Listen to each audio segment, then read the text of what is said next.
Good afternoon बेटा। Good afternoon. Good afternoon. हाँ अभी बोलो, क्या क्या डाउट्स हैं आपके?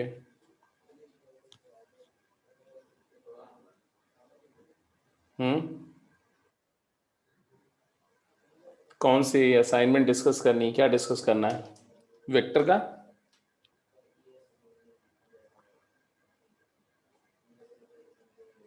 Assignment level 1 question 8 9 14 19 25। Just hold on बेटा।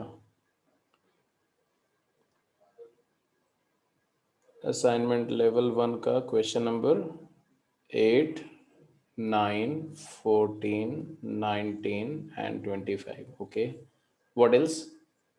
और बाकी लोग भी बोलो भाई।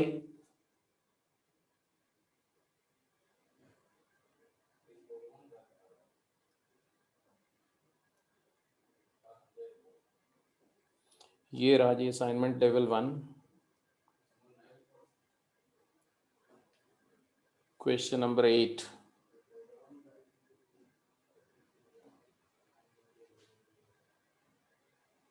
This is question number 8 right?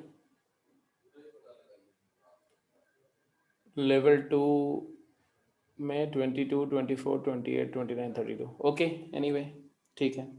पहले स्टार्ट करते हैं। देखो, एट्थ क्वेश्चन पढ़िए। क्वेश्चन नंबर 8 क्या है? ठीक है बेटा, ठीक है ठीक है ठीक है। अब आप अभी टेक्स्ट नहीं करोगे, just I will just track the problems. पहले लेवल 1 डिस्कस करते हैं। लेवल 1 में क्वेश्चन नंबर 8 है, the summation of magnitude of two forces is 18 Newton and the resultant force whose direction is at right angle to the smaller force is 12 Newton. The magnitude of the two forces are. अब इन्होंने जो दिया उसके corresponding बात सोचो। बोल रहे हैं दो फोर्सेस का मैग्नीट्यूड का सम 18 है, और दूसरी बात क्या दी कि उनका जो रिजल्टेंट है वो right angle to the smaller force है। मतलब कुछ ऐसी सिचुएशन बोल रहे हैं।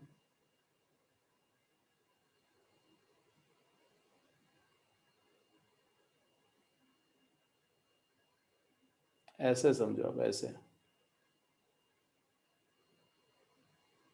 दिस इज द रफली दिस इज द सिचुएशन।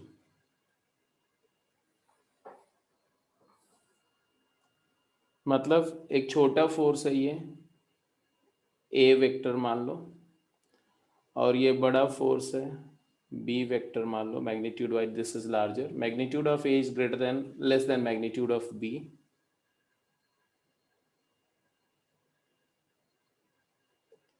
ये एंगल 90 है, ये रिजल्टेंट है।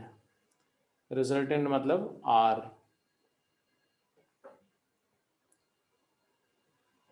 क्या क्या दिया हुआ है? दिया हुआ है in the question it is given. कितने लोगों को हो गया ये question? Magnitude A plus magnitude B is equal to 18 newton.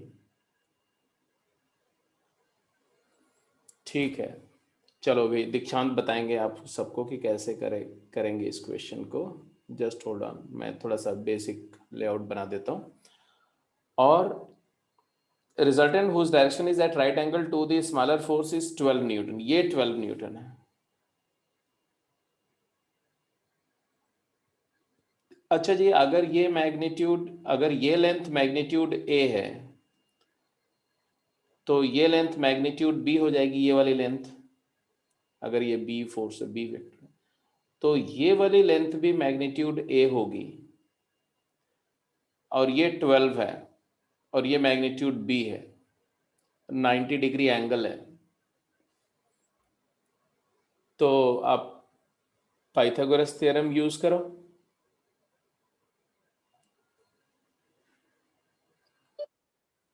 ठीक है जी, समझ में आ रही बात? हाँ जी, तो निकाल के फटाफट निकाल लो जल्दी से, जिसका भी नहीं आया।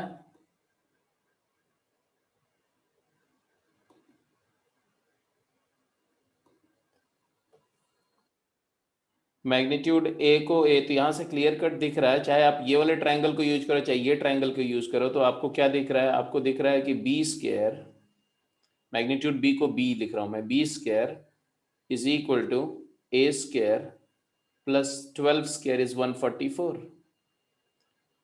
and therefore a square minus b square is equal to, yeah, b square minus a square is 144, which can be factored. b minus a into b plus a, और b plus a दिया हुआ कितना 18 is equal to 144.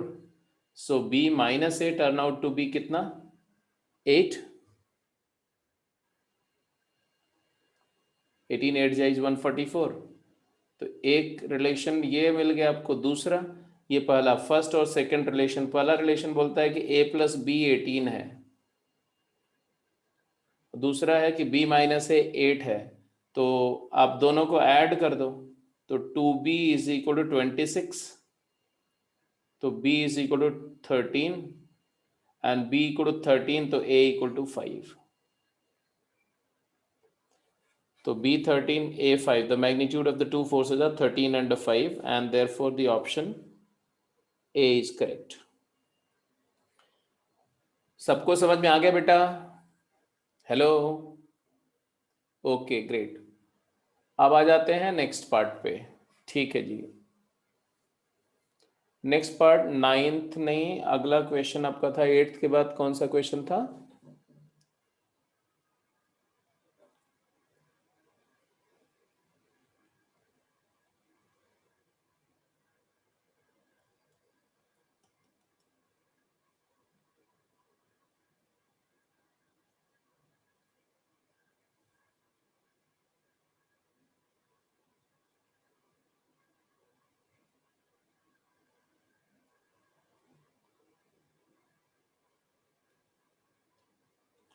Ninth, 14th, 19, 25. तो let's go to ninth. Ninth question भी straight away ही है, देखो. A vector of magnitude 3 bisecting the angle between the given two vector and making an obtuse angle with B.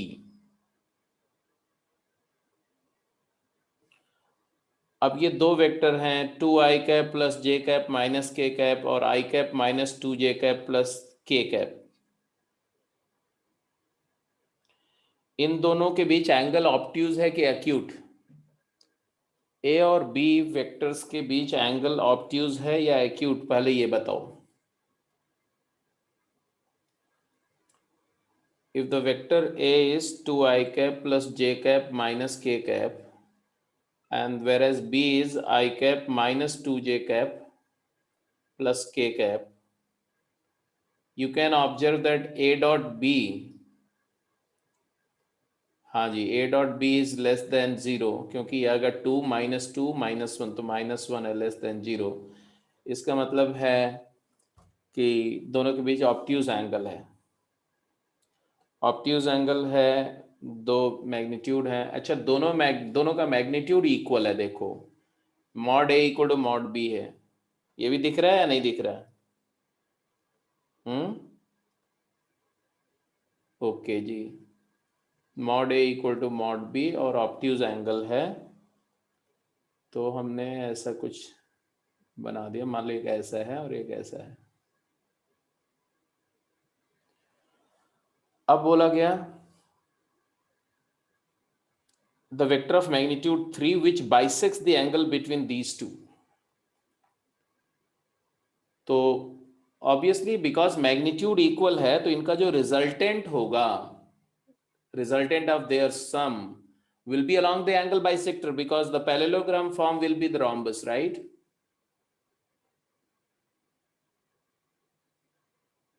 ये rhombus है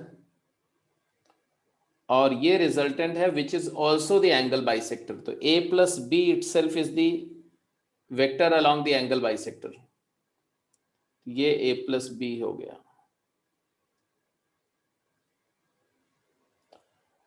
और a minus b will be a vector along the external angle bisector, ये तो internal angle bisector, A plus B along internal angle bisector and A minus B will be along the external bisector. तो इसी के just perpendicular direction में होगा external angle bisector, ऐसे इस direction में, that will be the direction of A minus B, ऐसा कुछ।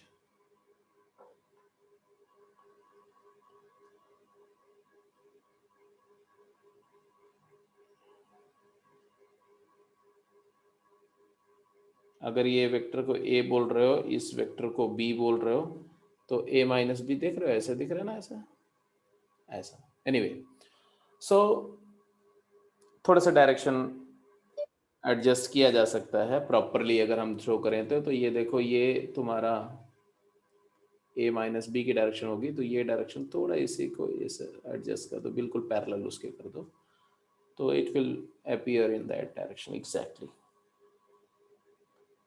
हाँ जी, एक्चुअली सही बोलो तो ये बी माइनस ए है जो मैंने ड्रॉ किया है, नॉट ए माइनस बी।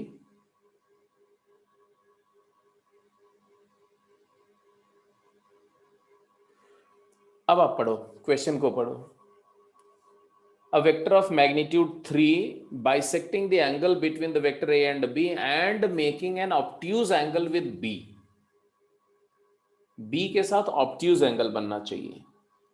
तो क्या इंटरनल एंगल बाइसेक्टर जो है, जो रिजल्टेंट है, दो वेक्टर का जो रिजल्टेंट है, वो उसका तो दोनों में से किसी वेक्टर के साथ में ऑब्ट्यूज एंगल नहीं बन सकता।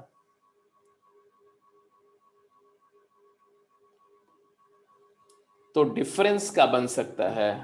जैसे अगर मैं ऐसा बोलूं, अभी इनको, इनमें से किसी वेक्टर को हम नेम नहीं देते हैं, क्या है कौन है। हाँ जी, बताओ क्या इंटरप्रेट कर रहे हो।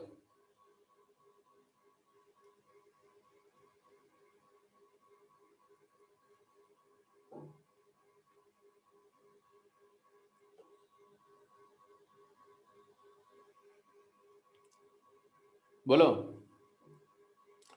अगर ये ए है मान लो और ये बी है, तो ए माइनस बी की डायरेक्शन यही हुई और ए प्लस बी की डायरेक्शन तो जो है वही है। अब ए माइनस बी का बी के साथ एंगल कितना है, ऑब्ट्यूज है। ए के साथ एक्यूट है, बी के साथ ऑब्ट्यूज है, तो ऑब्ट्यूज एंगल विद बी है, तो डेफिनेटली ये ए माइनस बी हुआ, क्योंकि क्वेश्चन में ये नहीं दिया हुआ है कि किस एंगल बाइसेक्टर की बात करें। They didn't mention that internal angle bisector की बात करें। More over internal angle bisector हो भी नहीं सकता, क्योंकि इंटरनल एंगल बाइसेक्टर के अलॉन्ग अगर वेक्टर होगा तो वो ऑब्ट्यूज एंगल नहीं बनाएगा। दोनों में से किसी भी वेक्टर के साथ ऑब्ट्यूज एंगल नहीं बनाएगा। अब कैलकुलेट कर लो जी, find A minus B. What is A minus B? A minus B is equal to कितना, I cap plus 3 J cap minus 2 के cap. I cap minus plus 3 J cap minus 2 के cap. अब हमें इसके along unit vector चाहिए बेटा, तो unit vector मान लो इसको आर वेक्टर हमने बोल दिया, आर, क्योंकि ये रिजल्टेंट भी है एक तरह से ए और माइनस बी का, है ना। तो इस आर वेक्टर का कैप चाहिए हमें, आर कैप, वो क्या होगा, तो आई कैप प्लस 3 जे कैप माइनस 2 के कैप का डिवाइड बाय मैग्नीट्यूड, इसका क्या आएगा, √1 प्लस 9 प्लस 4। और हमें चाहिए 3 यूनिट का वेक्टर चाहिए, तो the desired magnitude vector f is equal to 3r cap, so it is equal to 3 by √14 times i cap plus 3 J cap minus 2 के cap. So option C is correct.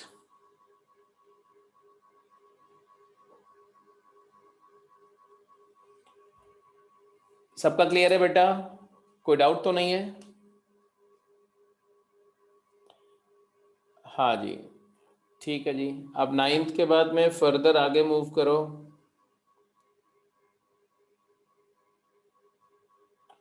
14, 19, 25, 14th and 19th and 25 देखो।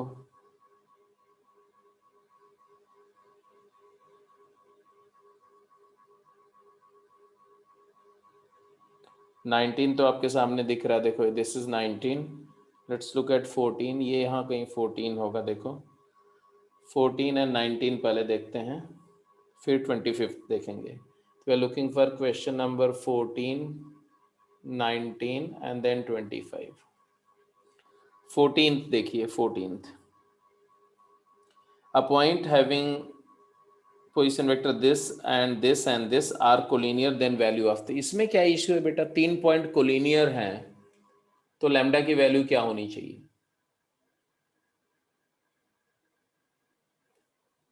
अगर मैं बोलता हूं कि there is a point A, B and सी,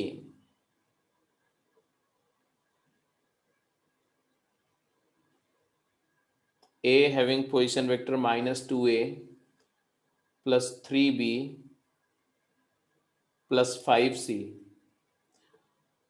और B having position vector a + λb + 3c। अच्छा, एक सिंपल सा क्वेश्चन है आप लोगों से कि मान लो जैसे डाउट के लिए कुछ लोगों ने पोस्ट किया, बाकी लोग तो क्वेश्चन अपना बताते भी नहीं है कि क्या उनको इश्यू है। बट सपोज करो मैं कोई क्वेश्चन डिस्कस कर रहा हूँ और आप में से कुछ लोग हैं जो एक क्वेश्चन कर चुके हैं, आपसे निकल गया आंसर, तो आप क्या करते हो उस टाइम में?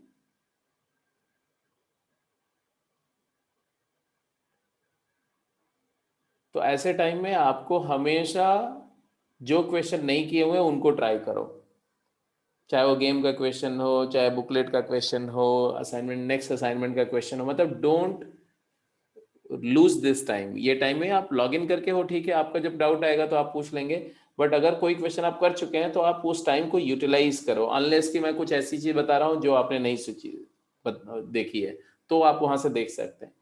अब ए है, अब अगर ये तीनों कोलिनियर है, A B C are collinear, कब कोलिनियर होंगे भाई? ये तीनों पॉइंट कोलिनियर कब होंगे? जब एक ही स्ट्रेट लाइन में होंगे। एक ही स्ट्रेट लाइन में अगर हैं तीनों, मान लो ये पॉइंट ए है और ये पॉइंट बी है और ये पॉइंट सी है, तो जो ए बी वेक्टर होगा और जो बी सी वेक्टर होगा और ए सी वेक्टर, ये सब सेम वेक्टर्स होंगे, मतलब कोलिनियर वेक्टर्स होंगे। सेम तो बोलना ठीक नहीं, कोलिनियर वेक्टर्स होंगे। तो I can simply say that A B is lambda A C, या x टाइम्स ए सी या k टाइम्स ए सी, ऐसा लिख सकते हैं। k is some scalar. अब ए बी क्या लिखा आपने? ए बी को, A B vector B minus A, position vector B minus position vector A is equal to K times position vector C minus position vector A. And therefore अब देख लो B minus A क्या है, तो A 3a vector and lambda -3 times B vector and -2c vector is equal to k times c minus a. If you write, it comes out with 7a 9a vector and b तो -3b vector and -6c vector. Now if these two vectors are collinear, right, अगर ये दोनों vector collinear हैं तो obviously यहाँ पर ये दिया होना चाहिए ए बी सी, तो ए बी सी या लीनियरली इंडिपेंडेंट, ये क्वेश्चन में मेंशन होना चाहिए, आर लीनियरली इंडिपेंडेंट। ठीक है, अब मान के चलोगे कि लीनियरली इंडिपेंडेंट है, अदरवाइज इसको इंटरप्रेट करना पॉसिबल नहीं है। तो अगर लीनियर इंडिपेंडेंट है तो देखो आप ए कंपेयर करो कोएफिशिएंट को, तो 9k = 3 and -6k is equal to -6,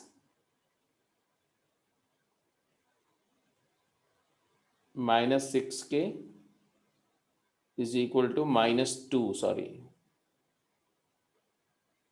and -3k is equal to lambda -3। तो यहां से k की वैल्यू 1/3 है, इन दोनों से तो k की वैल्यू 1/3 दिख रही है, k is equal to 1/3, और यहाँ पुट कर दो इस वैल्यू को, तो -3 k is 1, -3 k is -1 is equal to lambda -3, तो lambda is equal to 3 - 1 2. So your answer is lambda equal to 2. So this is the answer. Is that clear?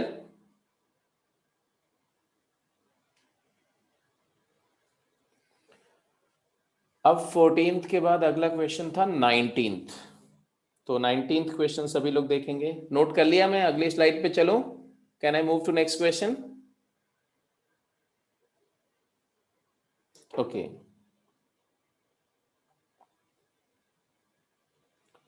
देखो भाई, नेक्स्ट क्वेश्चन ये है, देखो 19th. अब क्या है, if A and B are reciprocal vectors then, ये तो डेफिनेशन ही थी. दो वेक्टर्स रेसिप्रोकल हैं तो उनका डॉट प्रोडक्ट 1 होना चाहिए. दैट्स इट, सिंपल है. तो इसमें तो कुछ बताने का था ही नहीं. हेलो, क्यों पूछा इसका, ये डाउट क्यों था, मुझे ये समझ में नहीं आया बेटा.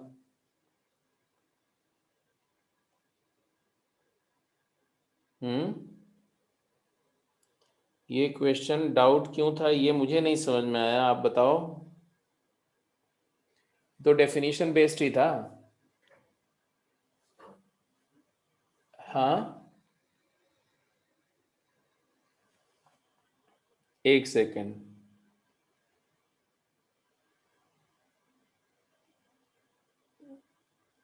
अनम्यूट कर रहा हूं मैं भाई, आप बोलो क्या बोल रहे हो, तुम्हारी बात म्यूचुअली क्या बोल रहे हो मैं समझ नहीं आ रहा. रेसिप्रोकल तो म्यूचुअली होता भाई.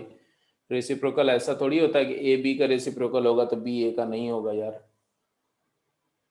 हेलो करण, अनम्यूट करो और बोलो. सर जो ये ए बी वेक्टर्स है सर, ये एक दूसरे के रेसिप्रोकल है सर म्यूचुअल, जैसे ए डॉट बी वेक्टर बनाएगा, या फिर ये ऐसे है कि ए वेक्टर अलग है और बी वेक्टर अलग है और फिर ये रेसिप्रोकल वेक्टर है?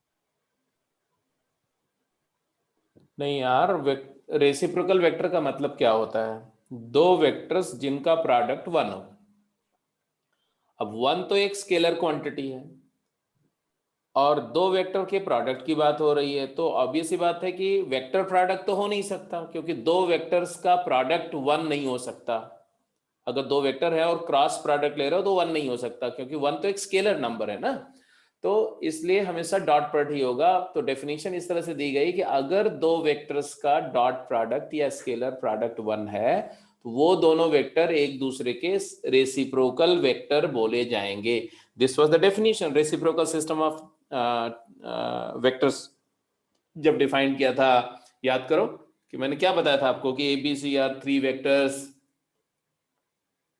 which are mutually which are non coplanar. linearly independent, yes, such that b cross c upon stp abc, it is called reciprocal vector of a prime बोल दिया, एंड ऐसे ही B prime बोला जो है कि C cross A upon S T P A B C. तो ये ऐसे डिफाइंड सिर्फ इसलिए है कि इनको मल्टीप्लाई, इनका डॉट प्रोडक्ट लेने पे 1 आएगा.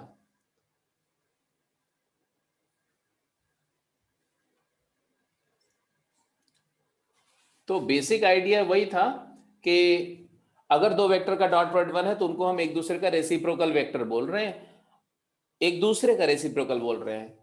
जैसे आप बोलते हैं ना कि x और y दो स्केलर नंबर्स हैं, इनका रेसिप्रोकल, ये एक्स वाई का प्रोडक्ट 1 होता है तो हम बोलते हैं x is reciprocal of y and y is reciprocal of x. तो कुछ कुछ वैसा ही है, बट वहां पर हम स्केलर में रेसिप्रोकल को 1 अपॉन करके दिखाते थे, यहां पर 1 अपॉन करके नहीं दिखा सकते क्योंकि वेक्टर का डिवीजन का कोई मतलब नहीं है. इसलिए ये डेफिनेशन कुछ इस तरह से दी गई है कि डॉट प्रोडक्ट 1 तो रेसिप्रोकल है. That's it, simple. एनीवे, इसके बाद अगला क्वेश्चन था जी 23rd, isn't it?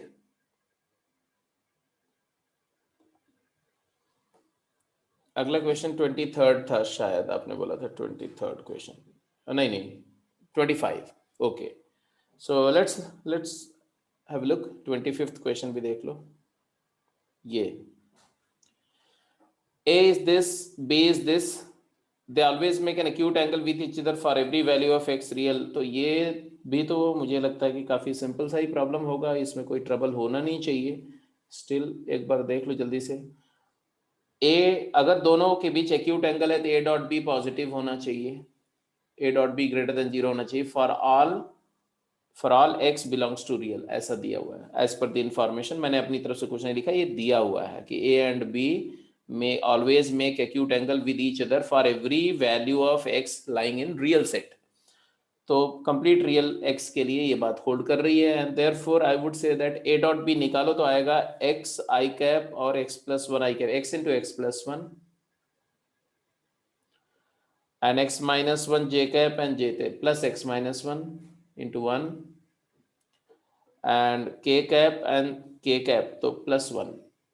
this is greater than 0 for all x belongs to real। तो यहाँ से आ जाएगा, हाँ सर ए है दूसरे वेक्टर में, बी वेक्टर एक मिनट बेटा, अच्छा के k, कैप के साथ। हाँ a k कैप है, ओके बेटा, हाँ ठीक है, ये a हो गया। तो यहाँ से आया एक्स स्क्र प्लस 2x प्लस a minus 1 is greater than 0 for all x belongs to real. अब तो ये सिंपल सा प्लस 1 का कॉन्सेप्ट हो गया कि कोई क्वाड्रेटिक एक्सप्रेशन हमेशा पॉजिटिव कब होगा, जब उसका लीडिंग कोएफिशिएंट पॉजिटिव हो और d लेस देन 0 हो। तो a मतलब leading coefficient, here a is different, therefore leading coefficient positive, वो तो एनीवे है, and discriminant is less than 0।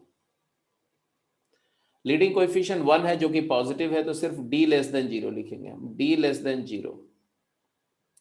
अब d लेस देन 0 करेंगे तो क्या आएगा, तो d मतलब b स्क्वायर मतलब 4 minus 4 into a is 1 and c is a minus 1 is less than 0, therefore 4 and plus 4 8 minus 4a is less than 0, तो a is greater than 2। Answer आ गया a belongs to open interval 2 to infinity, and therefore the answer is B।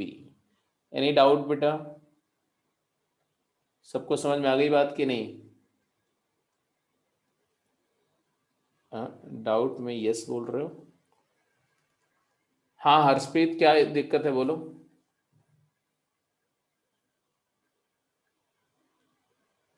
अच्छा समझ में आ गया, okay okay okay. तो ये तो हो गया, और किसी भी क्वेश्चन में, लेवल 1 के किसी क्वेश्चन में कोई फर्दर डाउट है? नहीं है? तो अब आप लेवल 2 पे जाइए फिर।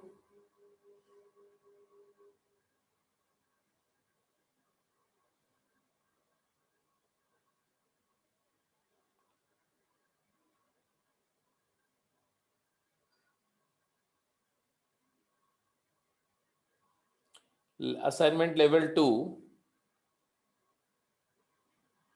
असाइनमेंट लेवल 2 मैं स्क्रीन पे नहीं शो कर पाऊंगा because it is not there on the desktop, यहाँ है नहीं अभी, इस वाले सिस्टम है मेरे, तो मैं सीधे सीधे आपके ग्रुप पे जो पड़ी हुई असाइनमेंट लेवल 2 वहां से डिस्कस कर रहा हूँ, ठीक है। क्वेश्चन नंबर्स, हाँ एक बार क्वेश्चन नंबर फिर से बता दो मुझको, just hold on for a moment. 224 second question, 24th question, 28th question, 29, 32। Second question नहीं है। सेकंड क्वेश्चन नहीं है। अच्छा सेकंड क्वेश्चन नहीं है, ओके ओके ओके। और भी कुछ डाउट किसी ने पूछे थे?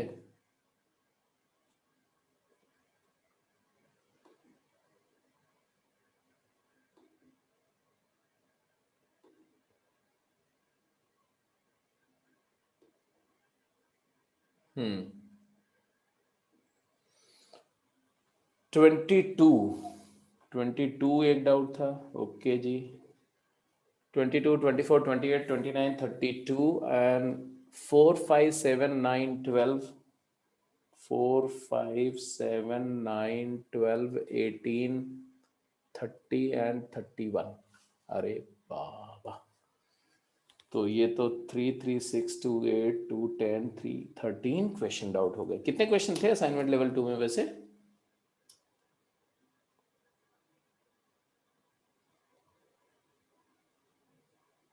चलिए जी देखते हैं ना, ठीक है, तो let us begin with question number 4।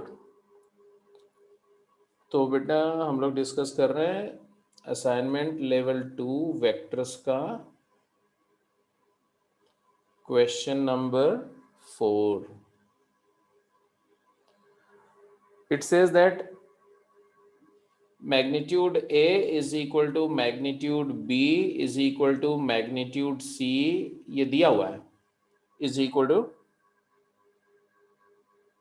something, and A plus B equal to C, A plus B equal to C। Sir ये magnitude A plus magnitude B. अच्छा जी, अच्छा जी, अच्छा जी, ये इक्वालिटी नहीं, यहाँ पर सम है। ओके जी, कहने का मतलब क्या है?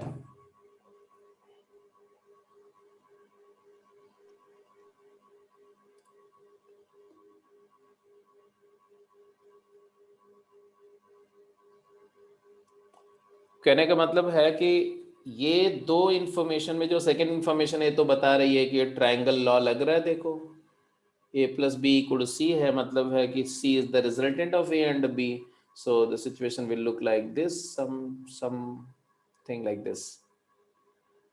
और a और b का जो मैग्नीट्यूड का सम है वो c के इक्वल है। ये तो इंटरेस्टिंग सिचुएशन है। कब होता है ऐसा? कब ऐसा होगा? अब जैसे देखो, अगर मैं ऐसा बोल दूं, मान लो ऐसी सिचुएशन है, ये A है और ये B है, तो ये C है। If this is A and this is B and this will be C, ये this is vector C and this is A and this is B। If this is the situation, then clearly I would say that triangle inequality, as per the triangle inequality, magnitude A plus magnitude B will be always greater than magnitude C। Equality कब hold करेगी? जब ये collinear हो। Equality holds if and only if, not only collinear, they must be in the same direction। तो A and B have same direction, तभी दोनों का magnitude just club होगा। तो अब इन्होंने बोला क्या, then angle between A and B क्या होगा? बोलो। कहने का मतलब है कि सिचुएशन कुछ ऐसे होगी कि ये वाला जो मैग्नीट्यूड है, अब जब ये ऐसे हो जाएगा, ऐसे है ना, ऐसे जैसे जब इसी डायरेक्शन में आ जाएगा, ए और बी दोनों सेम डायरेक्शन में आ जाएंगे, तब जो है वो मैग्नीट्यूड वाइज समझाएंगे। क्योंकि ये ए है मान लो और ये बी है, और ए का मैग्नीट्यूड यहाँ से यहाँ तक ये ए का मैग्नीट्यूड हो जाएगा, और यहाँ से यहाँ तक ये बी का मैग्नीट्यूड हो जाएगा, और यहाँ से यहाँ तक ये सी का मैग्नीट्यूड हो जाएगा, ये रिजल्टेंट हो जाएगा तब। तो ऑब्वियसली इक्वल हो जाएंगे। तो A and B in same direction, मतलब है angle between A and B, A vector and B vector के बीच एंगल क्या होगा? It is 0। तो हो गया जी, क्लियर है? फोर्थ क्वेश्चन क्लियर है सबको? Option C is correct.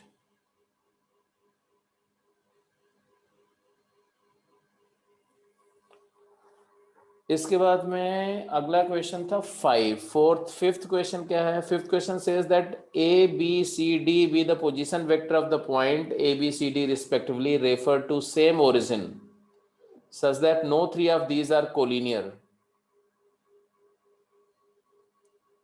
अब बेटा एक बात बताओ कि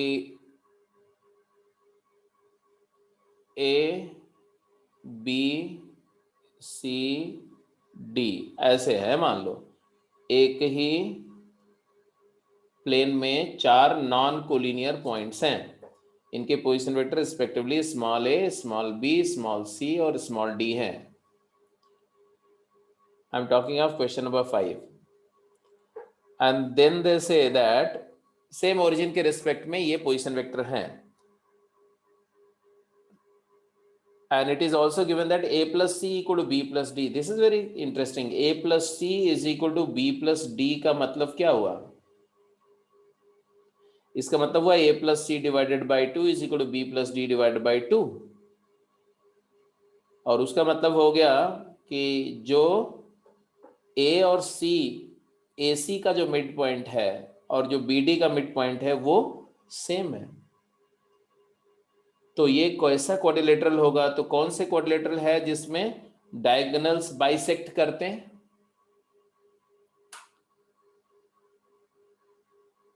ये इक्वल और ये इक्वल, तो देयरफॉर डायगोनल्स आर बाइसेक्टिंग।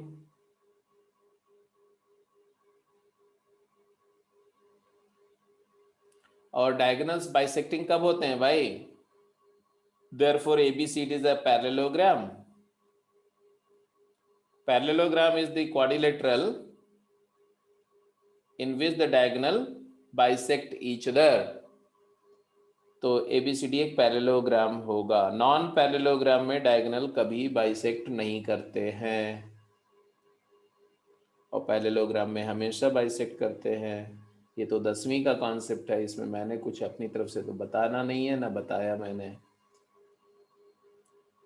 तो ये भी एक तरह से वर्बल प्रॉब्लम थी, कॉन्सेप्चुअल बट वर्बल प्रॉब्लम, जिसमें आपको सॉल्व करने के लिए कोई एफर्ट की जरूरत नहीं थी।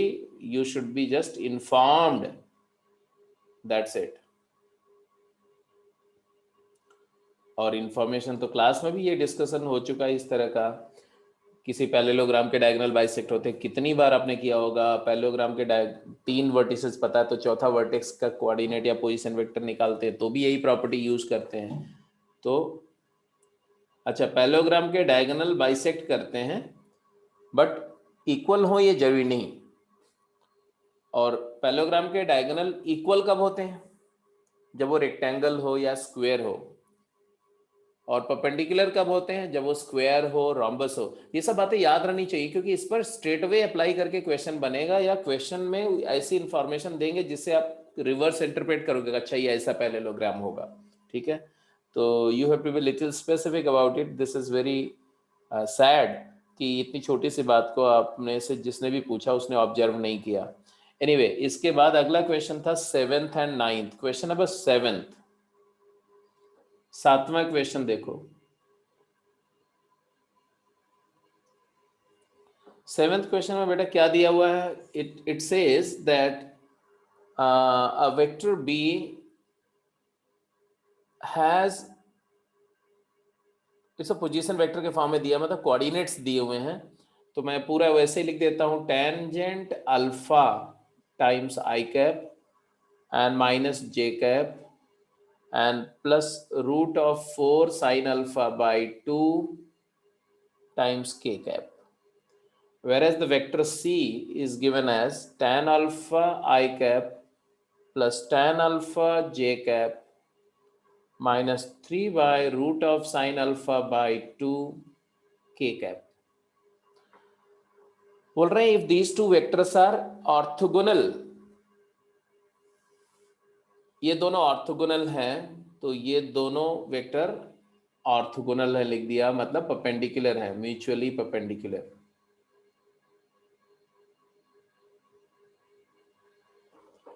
तो B डॉट सी 0 होगा,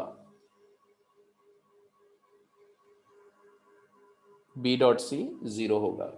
तो आप यहां से एक इंफॉर्मेशन मिल गई, B डॉट सी कैलकुलेट करो। So what do you get? B dot C calculate करेंगे तो क्या आ रहा है? तो clear cut B dot C calculate हो रहा है जी। क्या आ रहा है जल्दी बताओ?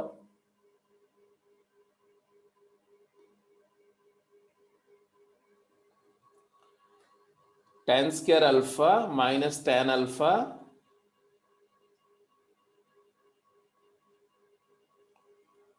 and root 4 minus 3 root 4. Root sin alpha by 2 and root sin alpha by 2 will get cancelled. उधर 4 का हो गया 2, 2 minus 6 हो गया, sorry minus 6 is equal to 0. यहां से tan अल्फा की वैल्यू आ जाएगी एक, है ना?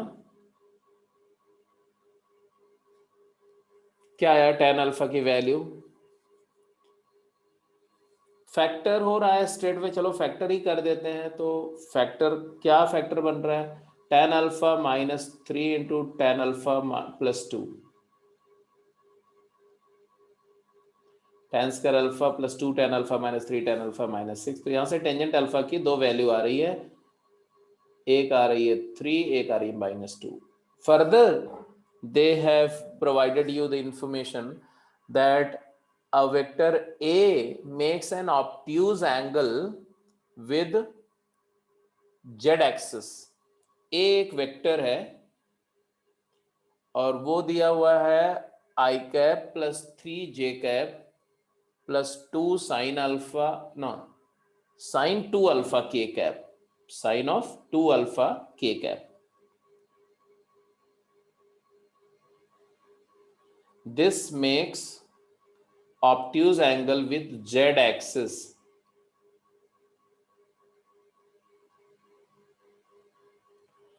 सो ये इंफॉर्मेशन सिर्फ दी हुई है कि जो दो आंसर्स है उनमें से एक आंसर को हम पिक एंड चूज कर सके और दूसरे को रिजेक्ट कर सके।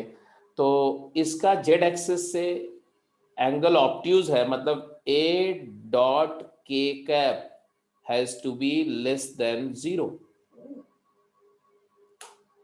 ए डॉट के कैप क्या आएगा बोलो? तो sine 2 alpha is less than 0।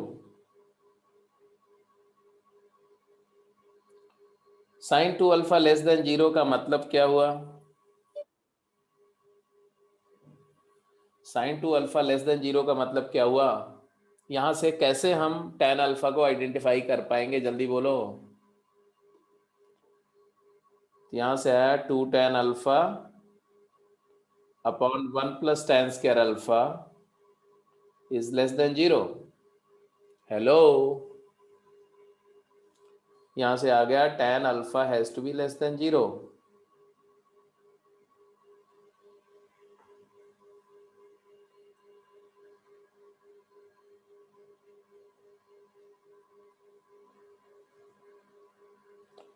ठीक है जी।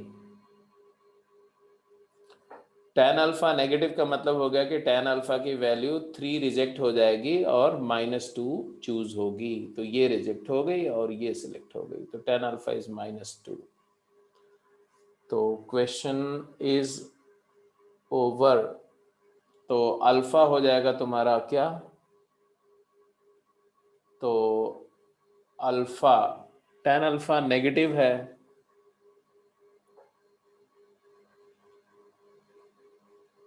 तो alpha is equal to n pi plus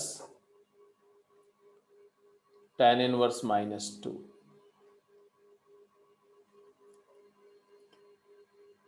tan inverse -2 जो होगा वो बेसिकली -tan इनवर्स 2 भी लिख सकते हो, तो इसको आप n पाई -tan इनवर्स 2 भी लिख सकते हो। तो अप टू यू, अब क्या आंसर किस फॉर्म में दिया हुआ है। तो इसमें आ गया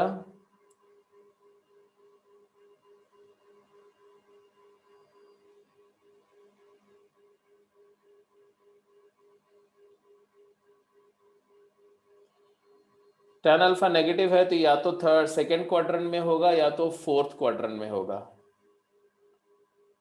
सेकेंड क्वाड्रेंट में होगा या फोर्थ क्वाड्रेंट, समझ रहे हो? तो इसको अगर आप स्प्लिट करोगे ना तो दो पॉसिबिलिटी आएगी। एक आएगा सेकेंड क्वाड्रेंट में, इधर वाला एंगल के लिए हमारा आएगा 2n + 1 पाई ऑड मल्टीपल पाई -tan इनवर्स 2। ठीक है बेटा। और जब फोर्थ क्वाड्रेंट में होगा यहां पर, तो ये आ जाएगा तुम्हारा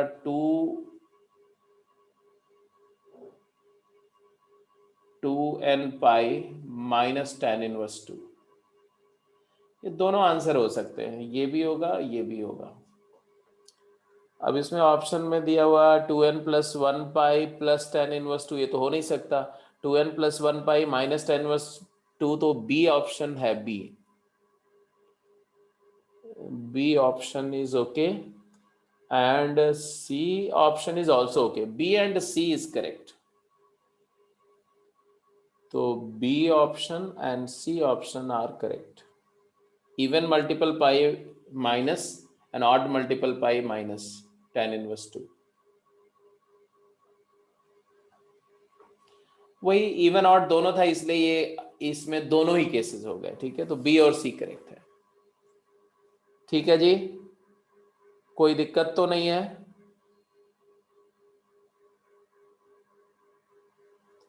अब इसमें ऑप्शन देख लेना, अगर ऑप्शन में दोनों नहीं है तो उसको सही कर दे. 7th में बी और सी दोनों ऑप्शन आएंगे, सिर्फ बी दिया हुआ है, सी नहीं दिया हुआ शायद.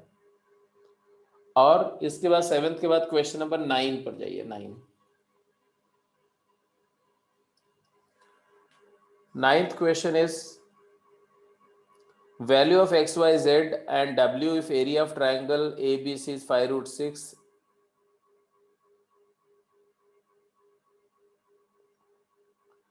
अब इसमें तो क्या है बेटा, इसमें क्या दिक्कत है? किसका इसका हो चुका 9th क्वेश्चन, जरा मुझे बताओ तो. Area of triangle ABC is given as 5√6. Sir इसमें W की वैल्यू -11 आ रही है. A is given as xi cap plus yj cap plus zk cap. ये मतलब तुम क्या मुझे बता रहे हो, कंप्लेन कर रहे हो या आंसर बता रहे हो? सर इसमें -1 लिख रखी. अच्छा अच्छा, वो तो प्रिंटिंग एरर हो सकती है. अगर तुम सही कर रहे हो तो बेटा अभी देख लेते हैं.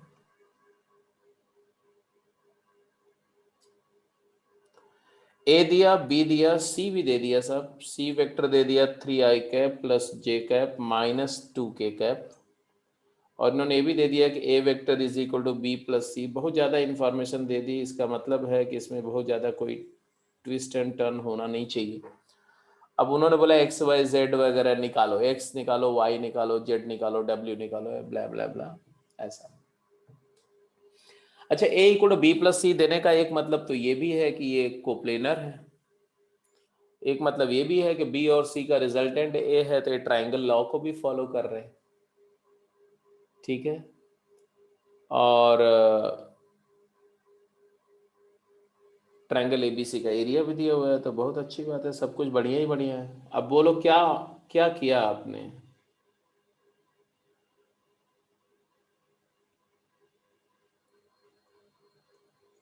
मान लो ये ए बी है, और मान लो ये सी है, और मान लो ये ए है.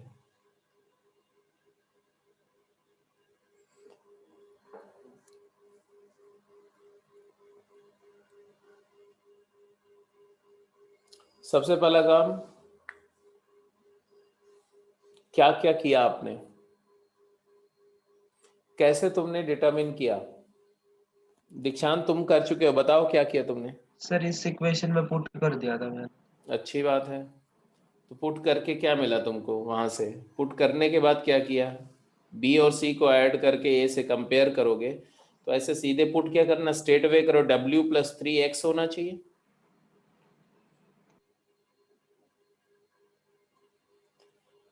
और 4 y की वैल्यू 4 होनी चाहिए. और z की वैल्यू 2 होनी चाहिए. इतनी बात तो क्लियर है? यहां से ये आ गया. सभी लोग इतनी बात तो समझ में आ ही रही होगी, है ना? अब आगे और क्या इन्होंने बोला? y और z आ गया, तो ये तुम्हारा जो a वेक्टर है, अब ऐसा ऐसा आ गया. जैसे b वेक्टर तो पहले ही, b वेक्टर तो ऐसे रन दो, WI cap plus 3j cap, या आप x-3 ऐसा लिख दो, W भी हटा दो, तो ऐसे लिख दो x-3i cap and plus 3j cap plus 4k cap. ये b वेक्टर है. c वेक्टर तो कम्प्लीटली नॉन वेक्टर है, 3i cap plus j cap minus 2k cap. और a वेक्टर जो है, a वेक्टर, इसमें y और z क्लियर हो गया, 4 and 2, xi cap plus 4j cap plus 2k cap. अब ये तीनों है, तीनों ट्रायंगल की साइड्स हैं और ट्रायंगल की एरिया दी हुई है। अब क्या करें जी, कैसे कैलकुलेट करें, सर हाउ किसी टू दो गेट द वेक्टर का area of the cross triangle? Product हाँ, half into cross product of any two vectors, इसके इक्वेट कर दिया 5 रूट्स। ओके, और कुछ कर सकते थे?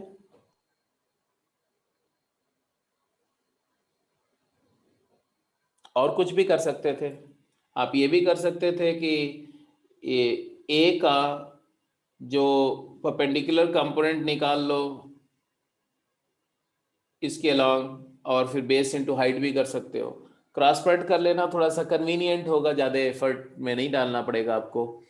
तो क्रॉस प्रोडक्ट भी किसका, दोनों का ले लें, तो ए एंड सी कर लें।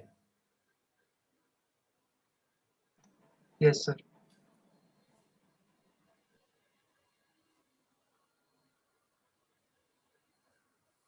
हाफ, तो एरिया, एरिया है तुम्हारा 5√6 is equal to 1/2 times A cross C mod, चलेगा?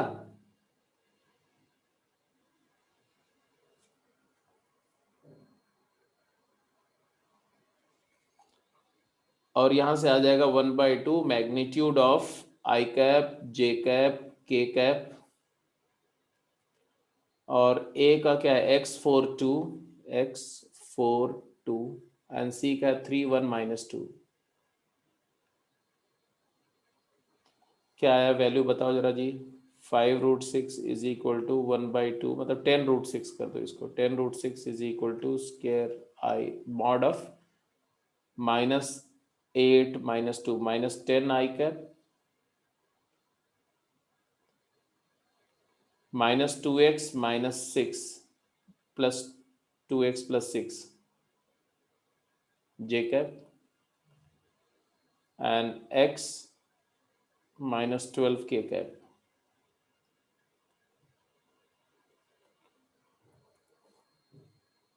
तो ऑब्वियस ही बात है कि यहाँ पर एक्चुअली ये क्या है, 600 is equal to,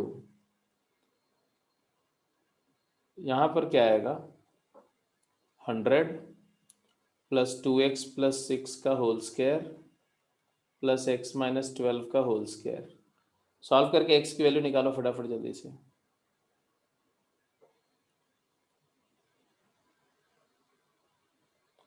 4x² + x², 5x², 24x -24x 0 हो जाएगा,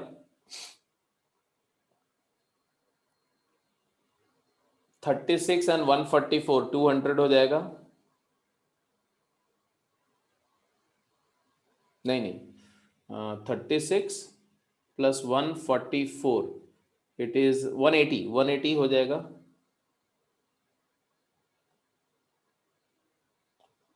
इट इज इक्वल टू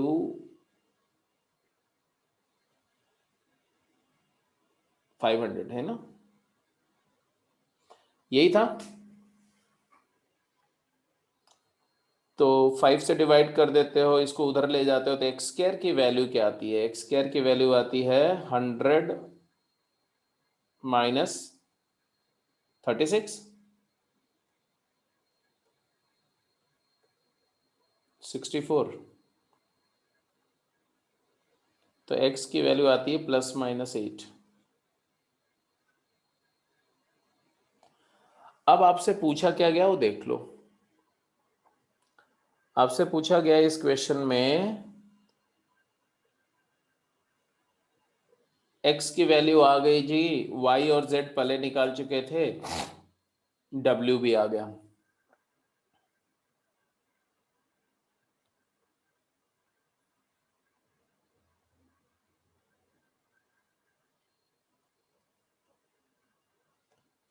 अगर x की वैल्यू मैं 8 लेता हूं तो आंसर क्या आएगा, 8, y is 4, z is 2 and w is 11।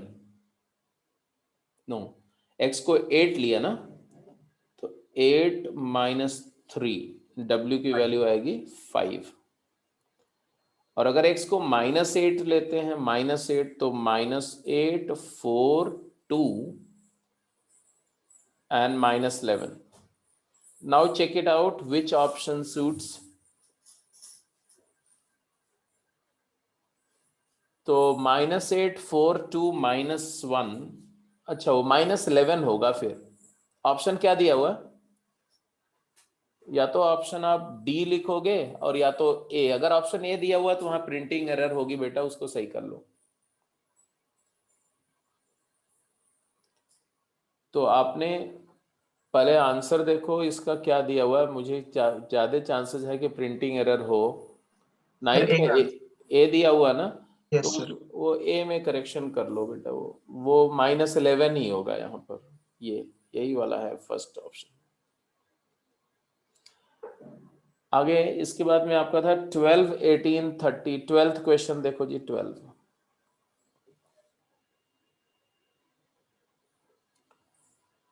question number 12 says ABC are mutually perpendicular vectors of equal magnitude, then the angle between A plus B plus C। यार इसमें तो कोई दिक्कत नहीं है। You can simply take ABC as I cap, J cap, K cap. Let A as I cap, B as J cap, C as K cap.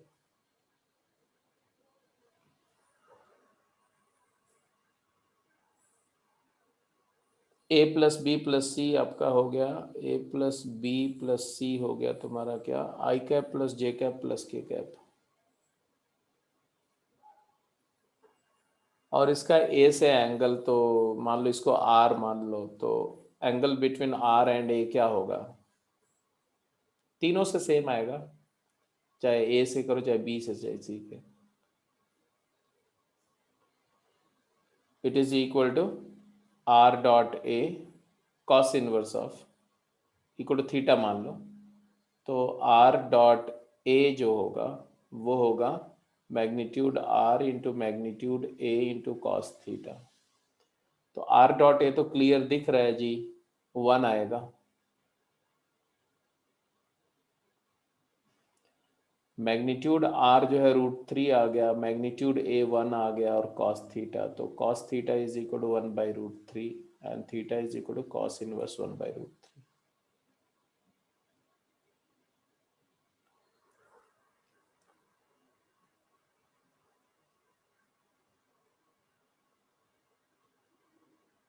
ठीक है जी। Hello,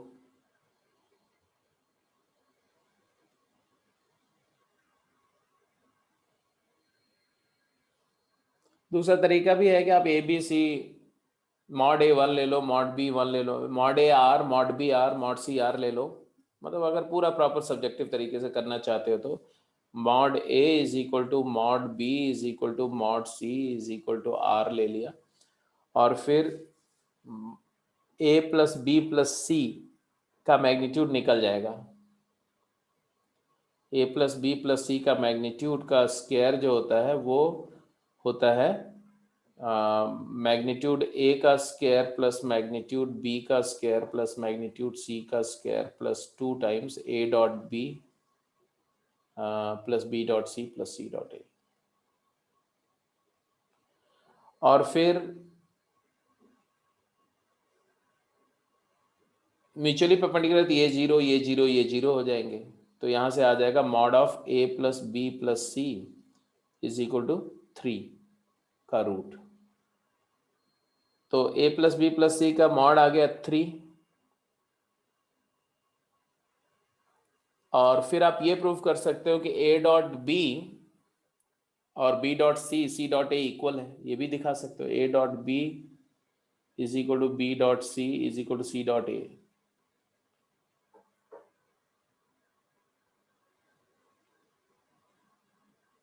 अब इसके बाद में वो सब छोड़ो, इसकी जरूरत भी नहीं है, तीनों जीरो हैं। तो अब आप यहां के बाद आप ये कर सकते हैं कि a plus B plus c vector का डॉट a से ले लो आप। तो ये क्या होगा, पहले का मैग्नीट्यूड दैट इज √3 इंटू दूसरे का magnitude that is 1 into cos alpha हो गया। और यहां पर जब डॉट लोगे तो a डॉट ए 1 आ जाएगा, a डॉट बी 0 आ जाएगा, a डॉट सी 0 आ जाएगा। तो ये आ जाएगा √3 कॉस अल्फा। तो कॉस अल्फा 1/√3। तो ये भी एक तरीका है सॉल्व करने का, आई जे के के बजाय जनरल एबीसी जो उन्होंने दिया वही लेकर के करोगे तो हाँ आर स्क्वायर वो कैंसिल हो जाएगा, आर भी लोगे तो। हाँ मॉड ए मैंने क्या लिया था, अच्छा मॉड ए मैंने आर लिया था ना, तो यहाँ पर आर लिख देना और यहाँ पर ये आर रूट 3 हो जाएगा, फिर ये रूट 3 आर हो जाएगा, तो ये रूट 3 आर होगा, r root 3 into r into cos alpha होगा, और यहाँ पर भी आर स्क्वायर हो जाएगा, तो वही आंसर आएगा घुमा फिरा करके, चाहे जैसे करो। इसके बाद क्वेश्चन था तुम्हारा 18, question number 18 and then 22 24। 18th question देखो,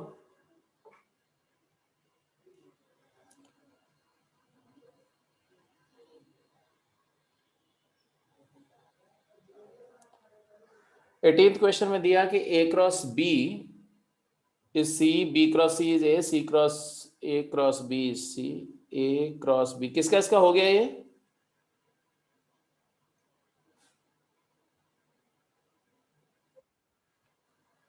ए क्रॉस बी सी है और बी क्रॉस सी ए है,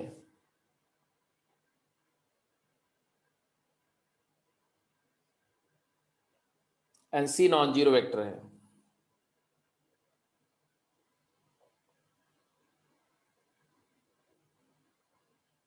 ये गिवन है, और फिर अब बोल रहे हैं कि देन मॉड ए मॉड सी के इक्वल है, मॉड बी 1 है, या मॉड ए मॉड बी के इक्वल है, मॉड सी 1 है, मॉड बी मॉड सी के इक्वल है, मॉड ए 1 है, मॉड बी मॉड ए है, मॉड सी 1 है, यही सब बताना, मतलब मैग्नीट्यूड्स के बारे में बात करनी है। हाँ जी, किसका इसका हो गया,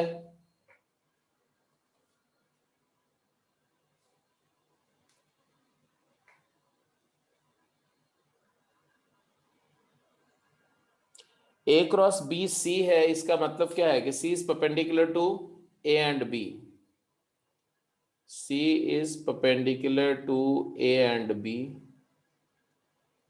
and A is perpendicular to B and C। इसका मतलब क्या है,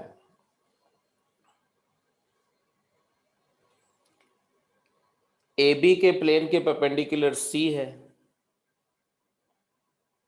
और BC के प्लेन के परपेंडिकुलर A है।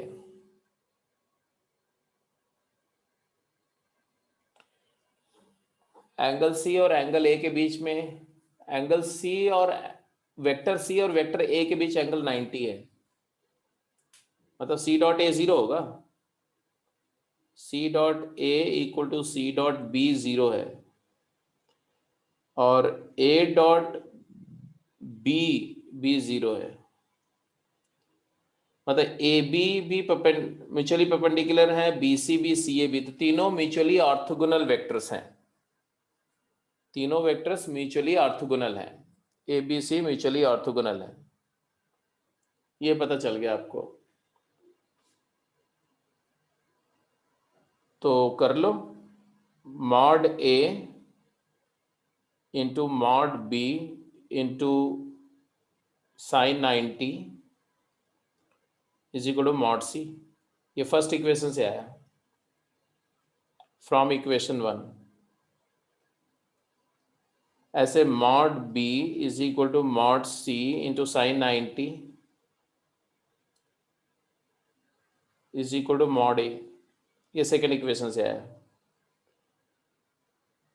तो इसका होता है A B is equal to सी आया और B C is equal to A आया, तो यहां से एक बात तो क्लियर है कि b times a minus C is equal to C minus A,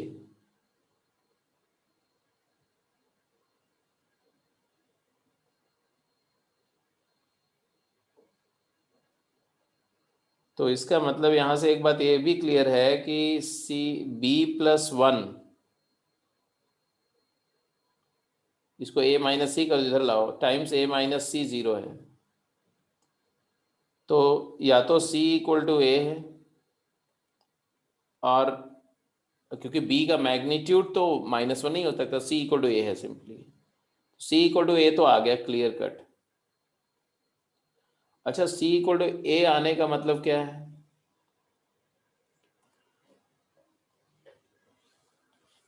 c equal to a आ गया, तो इसमें ऑप्शन देखो, अब आपका ऑप्शन क्या क्या बचा?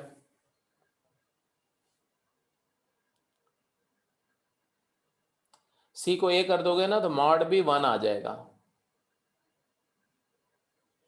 c equal to a and mod भी 1 आ जाएगा किसी एक इक्वेशन में डाल करके, that is b equal to 1 आ गया। तो ऑप्शन में जाओ तो c equal to a and b equal to 1, a option correct है, ऑप्शन ए इज करेक्ट। बोलो भाई सही है? कोई दिक्कत तो नहीं किसी को, कोई क्वेरी? इसके बाद में आ जाओ क्वेश्चन नंबर 30, नॉट 30, पहले 22, आई एम सॉरी, 22, 24 देन 30 पे आते हैं। 22,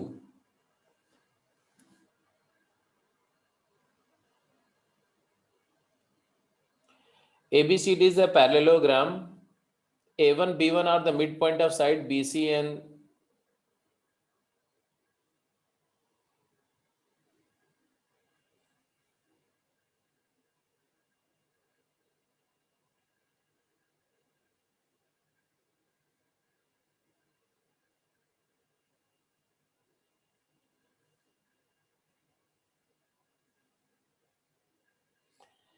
हाँ जी, पहले तो पैरेललोग्राम बना दो साहब। ये this is a, this is b, this is c, this is d, बना दे बेटा। चारों वर्टिसेस ले ली। ABCD is a parallelogram. A1, B1 are mid points of side BC and CD। BC और CD के रिस्पेक्टिवली मिड पॉइंट को A1 B1 बोल रहे हैं। तो पहले तो BC का मिड पॉइंट ले लो। BC का मिड पॉइंट ये है A1 और CD का मिड पॉइंट है B1। फिर क्या बोला? if A1 plus AB1 is equal to lambda AC, then lambda क्या है? A1 ले लिया, A1 ये होगा, A को A1 से ज्वाइन किया, और AB1 ये होगा, और ये दोनों मिलके क्या हो गए? Lambda times AC। तो इन दोनों का जो रिजल्टेंट होगा वो कुछ ऐसे ऐसे जाएगा।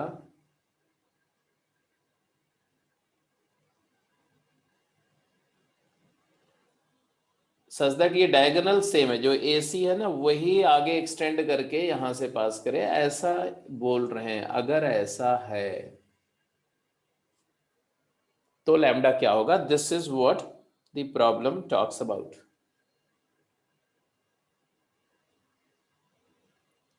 ये है रिजल्टेंट किसका? A1 और AB1 का।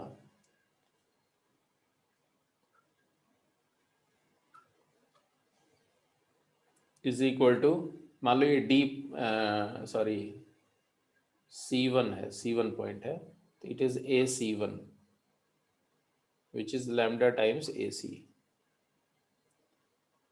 then lambda is,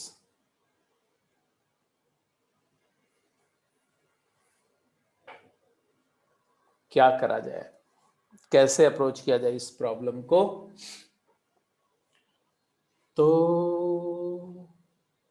हेलो, इसको ओरिजिन मान ले चलो, क्योंकि इसी के रेफरेंस से सारे वेक्टर्स दिख रहे हैं मुझे, तो ये कन्वीनियंट है ओरिजिन एज्यूम कर लेना इसको। और फिर ये पॉइंट का पोजीशन वेक्टर मान लेते हैं B, इसका पोजीशन वेक्टर भी मान लेते हैं D, और इसका मान लेते हैं C।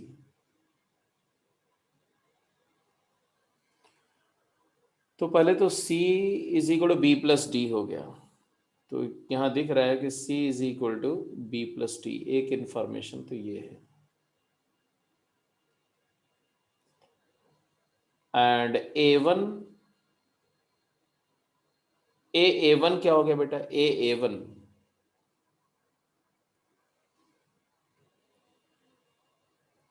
यहां नहीं लिखते, यहां लिखते। हाँ बोलो, A1 क्या होगा? अब जैसे मैंने इतना डायग्राम बना दिया ना, तो थोड़ा सा आपको फटाफट एक्टिव हो जाना चाहिए। अपने आप अपने पेन पेपर उठाओ और करो। A1 क्या होगा? तो A ओरिजिन है, तो A1 का पोजीशन वेक्टर क्या होगा? B और C बाई 2 ना। तो A1 is equal to B plus C by 2। Section formula, ये मिड पॉइंट है सर, ये और ये इक्वल है। ऐसे AB1 क्या होगा? AB1 तो ये C प्लस D बाई 2 हो जाएगा, D प्लस C बाई 2 हो जाएगा। और आपको पता है कि B और D नॉन कोलिनियर वेक्टर हैं, तो B and D linearly independent हैं। तो C हटा के अगर B और D के फॉर्म में रखें, तो A1 में C के जगह पर अगर B प्लस D डाल दें, तो ये आ जाएगा तुम्हारा 2B प्लस D बाई 2। और ये है तुम्हारा C को B प्लस D डालें, C को B प्लस D, तो B प्लस 2D बाई 2।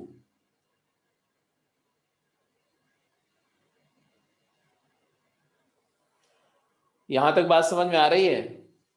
अरे बोलो हाँ Yes, या sir. ना। यहां तक बात समझ में आ रही है? अब करके दिखा सकते हो?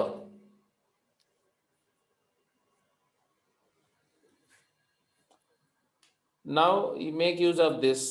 A1 इज लिख दिया मैंने 2B plus D by 2। AB1 भी लिख दिया हमने B plus D by 2, 2D। It is equal to AC1 is lambda times AC, and lambda क्या है? लैम्डा टाइम्स AC क्या है? AC is B plus D।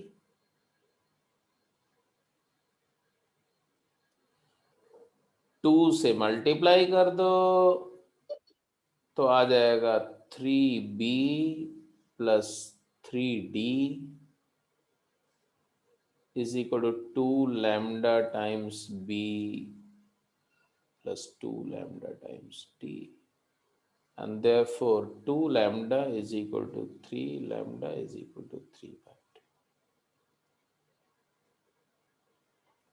Hello?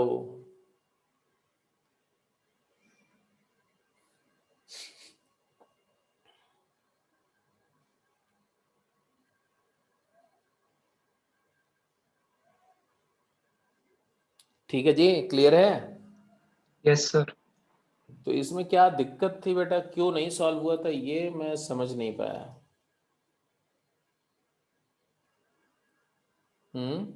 C option is correct.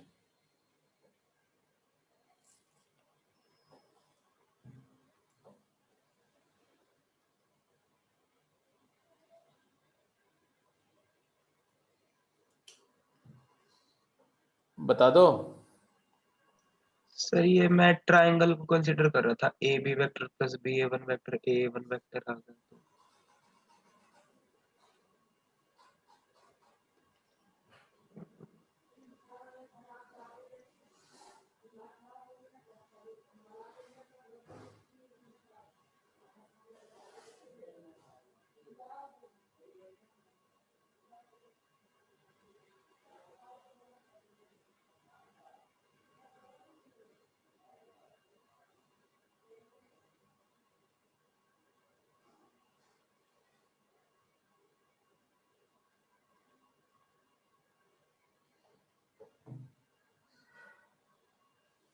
अच्छा, triangle, कौन सा ट्रायंगल कंसिडर कर रहे थे यार तुम?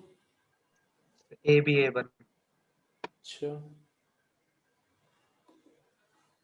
बट सर मैंने एक ओरिजिन नहीं माना था, मैंने कुछ वेक्टर मान लिया था, तो उससे इक्वेशन अजीब देखो सी। ओरिजिन तो किसी भी एक फिक्स्ड पॉइंट को ओरिजिन माना जा सकता है, तो मैं +1 में बता चुका हूं आपको। तो ओरिजिन हमेशा एक किसी कन्वीनियंट पॉइंट पर ले जाके रख देना चाहिए। यहाँ पर सबसे कन्वीनियंट मुझे यही दिखा।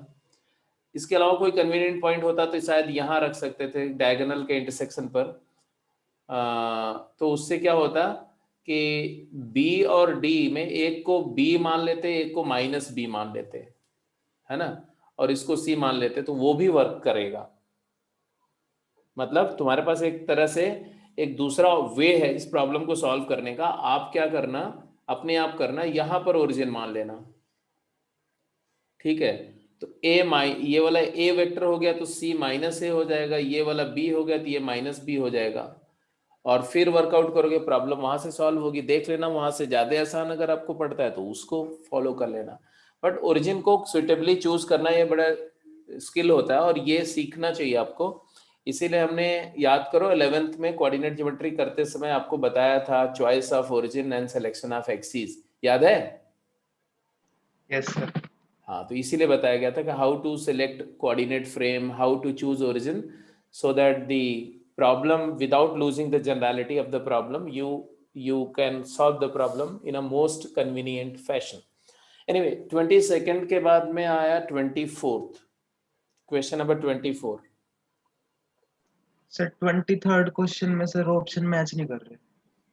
देखते हैं भाई, देखते हैं, देखना ही पड़ेगा अब। ये लो 23rd की बात कर रहे हो?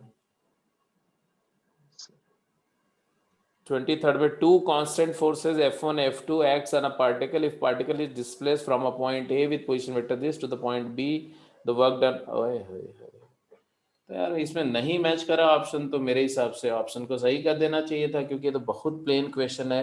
रिजल्टेंट फोर्स F हो जाएगा तुम्हारा F1 plus F2 which is equal to F1 मतलब -3 i cap -5 + 2 + -3 j cap and 6 k cap -k cap तो +5 k कैप, ये रिजल्टेंट फोर्स है। And the particle is displaced from A to B। A का position vector दिया हुआ है बेटा, क्या दिया हुआ है? 4i cap -3j cap -k cap, and B का पोजीशन वेक्टर भी दिया हुआ है जी 6i cap +j cap -3k cap. तो डिस्प्लेसमेंट वेक्टर D जो है वो AB वेक्टर हो जाएगा, AB that is B minus A, and that is nothing but 2i cap and +4j cap and -2k cap. तो ये डिस्प्लेसमेंट है, ये रिजल्टेंट फोर्स वेक्टर है। तो आपको ये और ये, हमें क्या चाहिए? Work done. तो work done W is equal to F dot D. तो F डॉट डी हो गया -6 -12 एंड -10 -28 न्यूटन, या यूनिट, जो भी यूनिट हो, यूनिट से लिखो, -28 यूनिट्स। आंसर क्या दिया हुआ?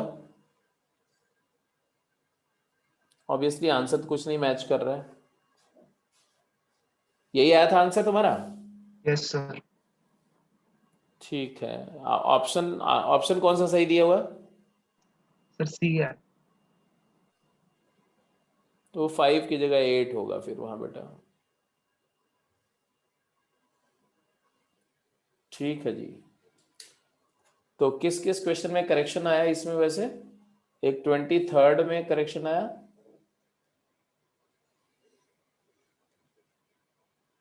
और किसमें एक करेक्शन, एक क्वेश्चन में और करेक्शन था ना?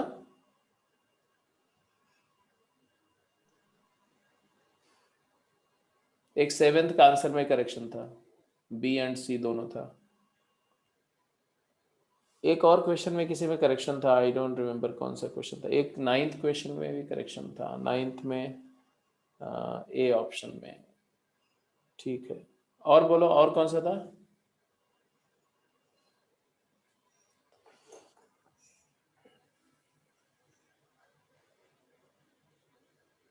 करण क्या बोल रहे हो बेटा?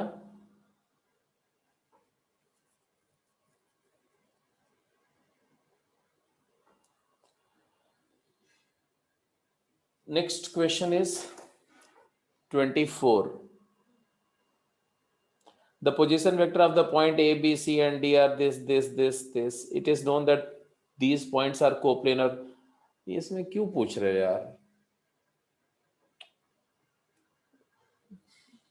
क्या बात कर रहे हो भाई? 4 पॉइंट कोप्लेनर हैं. अभी एकदम प्लेन प्रॉब्लम तो मत पूछो भाई. 4 पॉइंट कोप्लेनर है तो उनमें से कोई 3 वेक्टर कोप्लेनर हो जाएंगे. ऐसे मान लो अब 4 पॉइंट है. ओके, ये A है, ये B है, ये C है, ये D है. तो एक वेक्टर AB ले लो, B माइनस A. एक वेक्टर AC ले लो, C माइनस A. एक वेक्टर AD ले लो, D माइनस A. और ये तीनों वेक्टर कोप्लेनर होंगे. AB, AC and AD coplanar. तो इनका STP 0 होना चाहिए. तो यहां से डिटर्मिनेंट AB मतलब B माइनस A. तो मैं डायरेक्ट लिख रहा हूं, आप लगा लेना. B माइनस A किया तो -1, X component -1, Y component 5 and Z component -4 + 1 -3. AC C minus A किया तो -4, 1, 3 and 3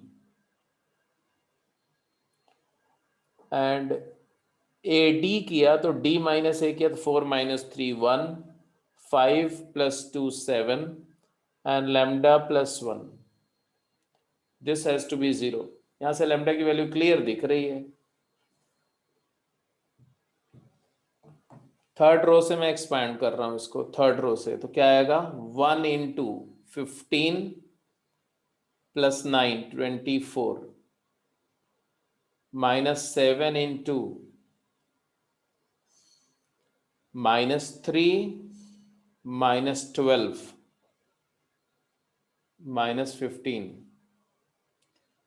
and plus lambda +1 multiplied by -3 + 20 17 equal to 0.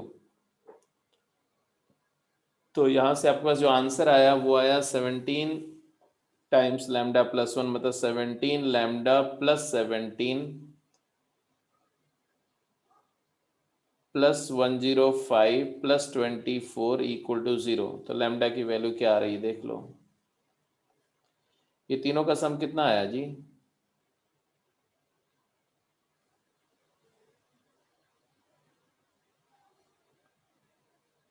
12 122 + 124 146 -146. तो लैम्डा इज इक्वल टू -146/17.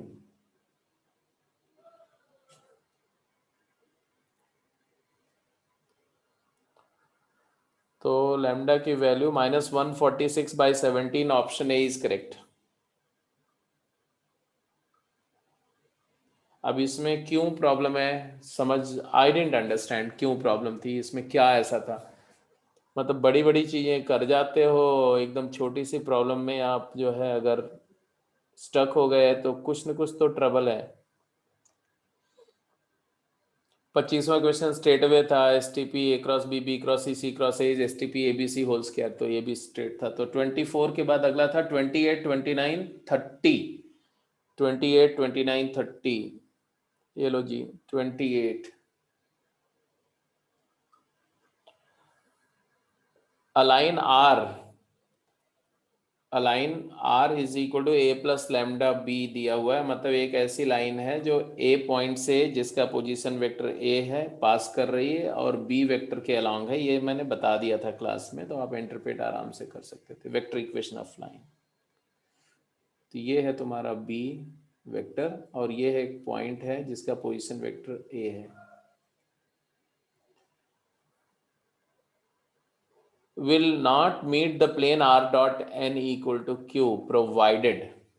अब एक प्लेन है और ये लाइन प्लेन को नहीं मीट कर रही. कोई भी लाइन किसी प्लेन को कब नहीं मीट करेगी? I repeat, a line will not meet a plane if it is running अगर पैरेलल होगी parallel to the plane, obvious सी बात है। लाइन प्लेन को तभी नहीं मीट करेगी जब वो प्लेन के पैरेलल रन कर रही हो। अच्छा, प्लेन के पैरेलल रन करने का मतलब है कि प्लेन का जो नॉर्मल वेक्टर होगा वो लाइन के परपेंडिकुलर होगा। मानते हो कि नहीं मानते हो? यस सर प्लेन का नॉर्मल वेक्टर n, प्लेन का इक्वेशन इन्होंने दिया r dot n equal to d. Fortunately ये भी मैंने आपको बता दिया था उस दिन करते समय, वेक्टर इक्वेशन बताते समय, कि n is the normal vector of plane. बाकी जब 3D करेंगे ना तो बहुत आपके लिए लेफ्ट हैंड टास्क हो जाएगा ये सब इंटरप्रेट करना।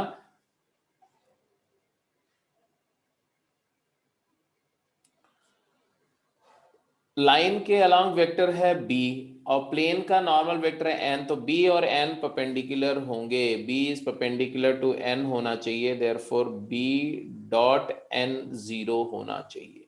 That's it. अगर b डॉट n 0 है तो line will be always parallel to the plane and therefore it will never meet the plane. तो b डॉट n इज 0। इसके साथ एक और बात होगी, इन्होंने बोला line never meets the plane and if I only keep the condition that line is parallel to the plane. ऐसे एक लाइन है, ये लाइन प्लेन के पैरेलल है ऐसे, तो अगर यही लाइन प्लेन में लाई कर जाए, ठीक है, तो भी तो लाइन प्लेन के पैरेलल होगा, b डॉट n 0 होगा, बट लाइन क्या करेगी? प्लेन को मीट कर जाएगी। तो this line does not, यहाँ दिया does not meet the plane। r dot n equal to d, sorry, तो एक कंडीशन और होनी चाहिए ना, b डॉट n 0 एंड क्या होना चाहिए? एंड ये पॉइंट, लाइन का पॉइंट प्लेन में सेटिस्फाई नहीं करना चाहिए, तो r vector shall not lie in the plane, shall not satisfy the plane। क्योंकि r क्या है? r इस लाइन के किसी पॉइंट का पोजीशन वेक्टर है, कोई वेरिएबल पॉइंट का पोजीशन वेक्टर r है, और ये वाला r क्या है? ये प्लेन के किसी पॉइंट का पोजीशन वेक्टर है। तो लाइन का कोई पॉइंट प्लेन में नहीं लाई करना चाहिए, वो कंडीशन भी होगी, तो वो कंडीशन अलग से लिखेंगे। एंड मान लो कि लाइन का पॉइंट प्लेन को सेटिस्फाई कर रहा है, तो a प्लस लैम्डा b का डॉट n से d के इक्वल नहीं होना चाहिए। एंड यहां से आया a डॉट n और b डॉट n तो 0 हो गया, is not equal to d। ये कंडीशन ये भी होनी चाहिए। Are you getting my point? अच्छा, r dot n equal to d नहीं था बेटा, q लिखा था इन्होंने, q, तो यहां पर भी q लिख देना, इसमें कोई बड़ी बात नहीं।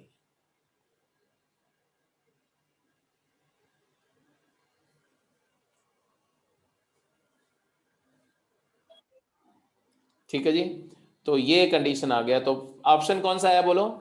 b dot n 0 a dot n q के इक्वल नहीं होना चाहिए। b dot n 0, c option is correct, option C is correct. अब जिन लोगों को ये बात अगर बाई चांस अभी भी नहीं समझ में आ रही है, तो थोड़ा सा वो पोजीशन वेक्टर का और लोकस का कनेक्टिविटी अभी नहीं है। The moment you deal with 3D, अगले 4 लेक्चर में जब 3D आप अच्छे से कर लेंगे, तो ये सब आप अपने आप इंटरप्रेट करेंगे, मुझे आपको बताने की जरूरत नहीं पड़ेगी। ठीक है, तो इसलिए वरी नहीं करना, परेशान मत होना। 28 के बाद 29 देन 30, 29th क्वेश्चन भी ऐसा ही है। क्वेश्चन नंबर 29 देखो, the plane r dot n contains the line. अब ये एग्जैक्टली इसी से रिलेटेड था ये। देखो, एक प्लेन है और प्लेन लाइन को कंटेन कर रहा है, मतलब ये लाइन जो है प्लेन में ही लाई कर रही है, line lies in the plane, पूरा का पूरा। तो ऑब्वियस सी बात है कि लाइन जो प्लेन का नॉर्मल वेक्टर होगा लाइन के परपेंडिकुलर होगा, और पिछले वाली कंडीशन नहीं होगी। तो लाइन का वेक्टर क्या, ये अगर लाइन है, कौन सी लाइन है जी ये, r is equal to a plus lambda b, r is equal to a plus lambda b. इसका मतलब है कि ये पॉइंट अगर इसका है a और b, इसका वेक्टर है b, लाइन के अलॉन्ग वेक्टर b है, और n प्लेन का इक्वेशन दिया हुआ r dot n is equal to वही q। तो ऑब्वियस सी बात है कि क्या, कि b वेक्टर और n वेक्टर क्या है, परपेंडिकुलर होंगे। b is perpendicular to n and the position vector of moving point P, कोई भी पॉइंट P इस लाइन पर है जिसका पोजीशन वेक्टर R है, on line satisfies the plane, always satisfies the plane, क्योंकि वो हर पॉइंट लाइन का प्लेन में लाई कर रहा है, तो सेटिस्फाइज इक्वेशन ऑफ प्लेन। तो आ गया देयरफॉर b डॉट n 0 होगा क्योंकि परपेंडिकुलर है, और r जो है लाइन का पोजीशन वेक्टर इसको लाई करेगा, तो r मतलब a प्लस लैम्डा बी का n से डॉट q के इक्वल होगा, sorry q q q scalar q है। तो यहां से क्या आया, b डॉट n 0, तो a डॉट n q हो गया। तो जस्ट पिछले वाले का डिनायल हो गया ना, उसमें नॉट इक्वल टू q था, यहाँ पर q हो गया। पहली कंडीशन एज इट इज है, दूसरी वाली इक्वल हो गई। तो ये भी क्लियर हो गया कि b dot n 0 and a dot n equal to q। तो सी ऑप्शन अभी भी सही है, यहां भी ऑप्शन सी करेक्ट है। हेलो, सबको समझ में आ रही बात कि नहीं? Yes sir. Yes sir. अब इसके बाद में 30th और 31st भी देख लो बेटा। 30, 31, 32। 30th क्वेश्चन है, a cross b cross c is perpendicular to a cross b cross c, then we may have. 30वां क्वेश्चन देखो, a cross b cross c क्या होगा ये, it is a dot c times b minus a dot b times c, and a cross b total का cross c, ये क्या होगा साहब, तो c dot a dot with farther times nearer vector minus dot with nearer vector times farther vector. अब ये दोनों vector perpendicular हैं, मतलब इसको अगर मैं बोलता हूं वेक्टर r और इसको बोलता हूं वेक्टर s, तो given r and s are perpendicular.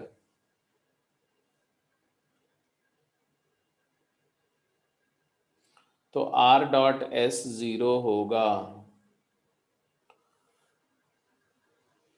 अब r डॉट s 0 का मतलब क्या है, a dot c into b vector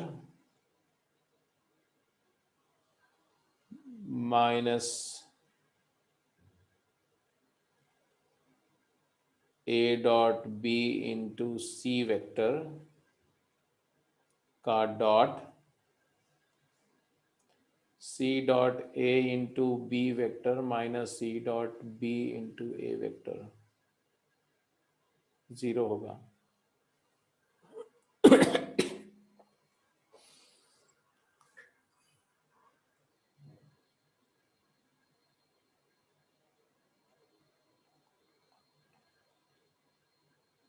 R B C के प्लेन में है ए के परपेंडिकुलर, और एस जो है वो ए बी के प्लेन में है सी के परपेंडिकुलर। तो यहां से क्या आया बताओ,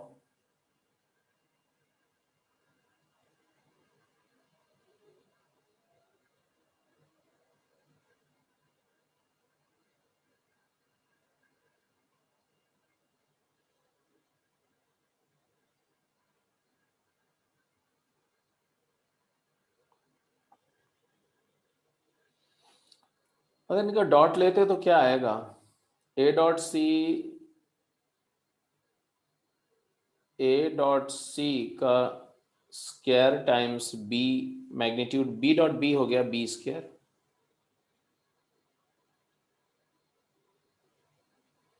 minus A dot c multiplied by b dot a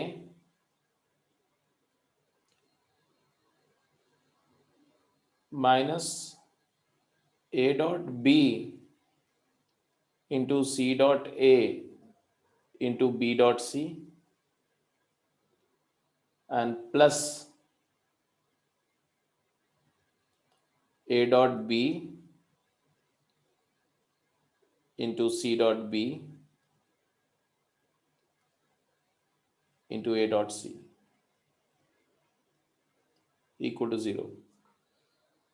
ये चार चीजें आ रही हैं। First second a dot c b dot c और ए डॉट बी भी आएगा, सॉरी यहाँ से सी डॉट भी है। फर्स्ट को जब सेकंड से मल्टीप्लाई किए थे तो ए dot c b dot c a dot b, अच्छा बी डॉट सी भी आ गया यहाँ पर। अब जरा देखो यहाँ पर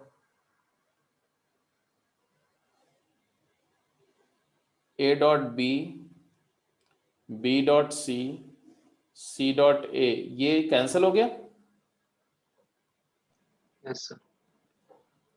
और इसके बाद क्या बच रहा है यहाँ पर, देखो इन दोनों में क्या आ रहा है, a dot c whole square है सब, तो ए डॉट सी कॉमन ले लो तो उसके साथ क्या आएगा, A dot C into B dot B, A dot C into B dot B minus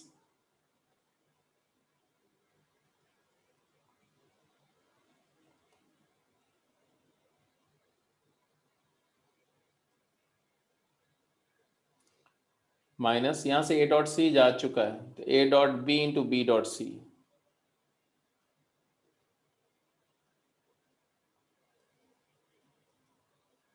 equal to 0। तो इन्होंने बोला कि then we may have A dot C 0, we may have A dot C 0।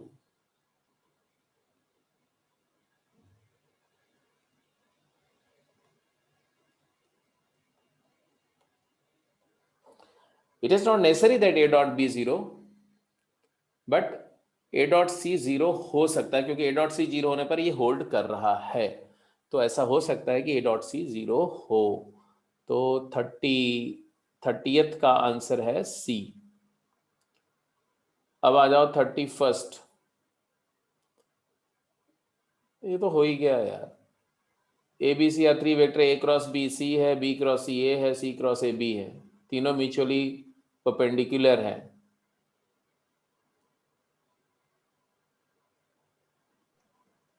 Magnitude सारे equal है। हाँ अभी तो किया था यार, अभी तो किया था, मॉड ए गुड़ मॉड बी गुड़ मॉड सी आ जाएगा। 31st अभी जस्ट वही क्वेश्चन किया था, ठीक है, 2 दिया था तो तीसरा अपने आप हो गया था वहां से।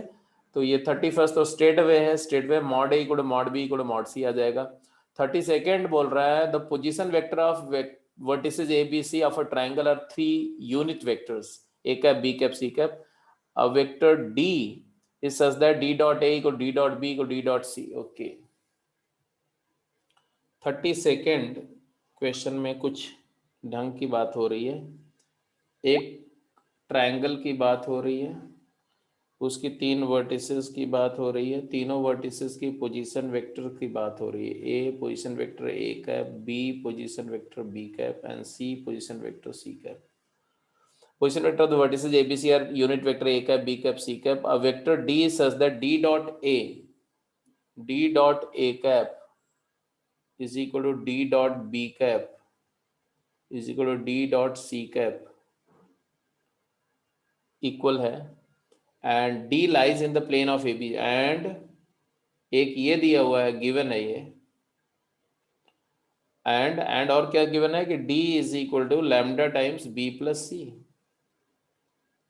मतलब point d having position vector small d lies in the plane of BC।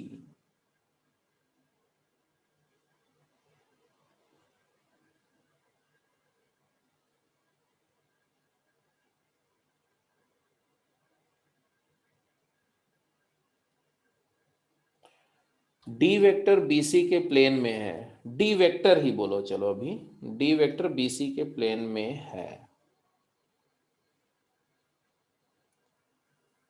तो बोल रहे हैं then the triangle ABC is,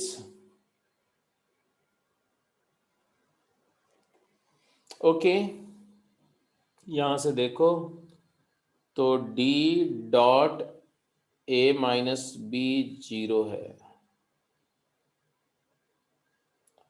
and D dot B minus C भी 0 है and D dot C minus A भी 0 है। इसका मतलब है कि D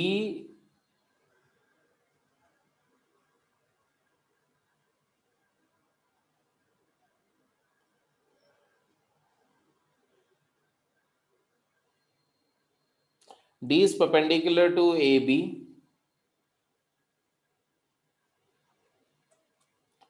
D is also perpendicular to BC and D is also perpendicular to CA। एक vector है जो AB BC CA तीनों के परपेंडिकुलर है और BC के प्लेन में भी है, तो यहां से आप क्या बोल सकते हैं?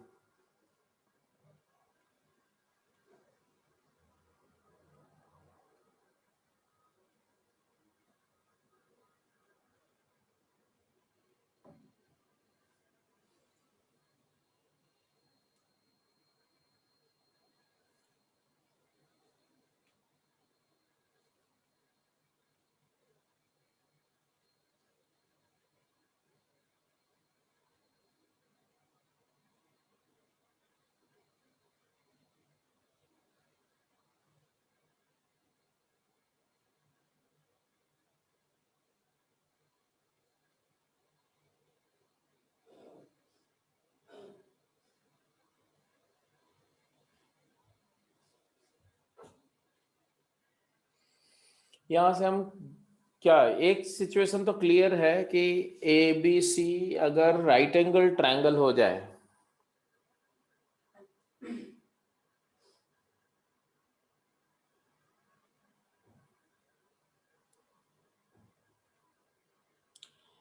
Lambda times B plus C,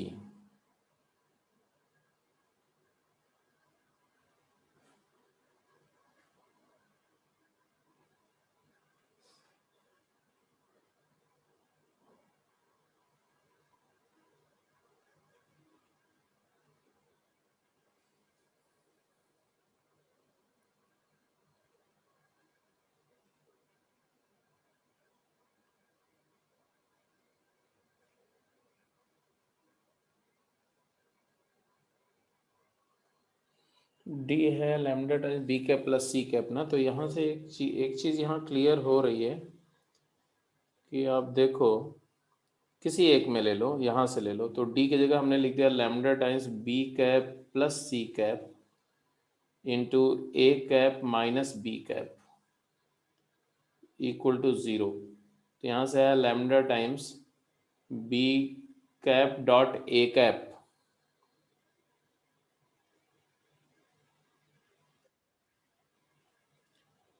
and minus B square minus 1 plus C cap dot A cap and minus C cap dot B cap.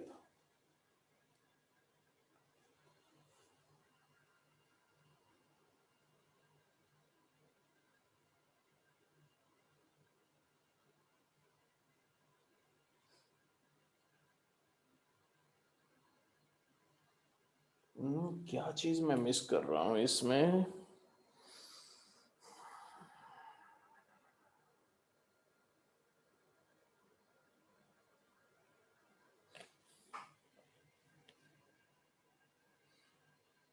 क्यों भाई, कोई चीज है जो I am just missing some point? ABC unit vectors हैं, ये बात तो बिल्कुल सही है।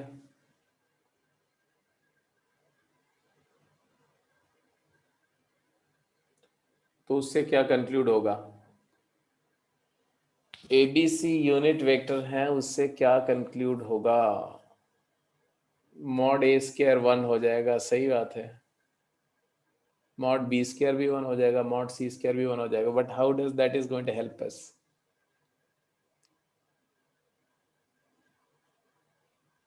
ओके, यहां से क्या आएगा? ये वाले रिजल्ट से आएगा lambda times B cap plus C cap into B cap minus C cap equal to 0। तो यहां से आ जाएगा बी स्क्वायर, ये तो हमेशा ही सही होगा।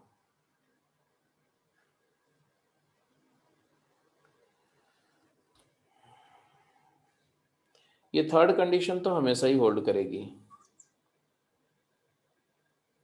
सिर्फ ये दो कंडीशंस की बात है।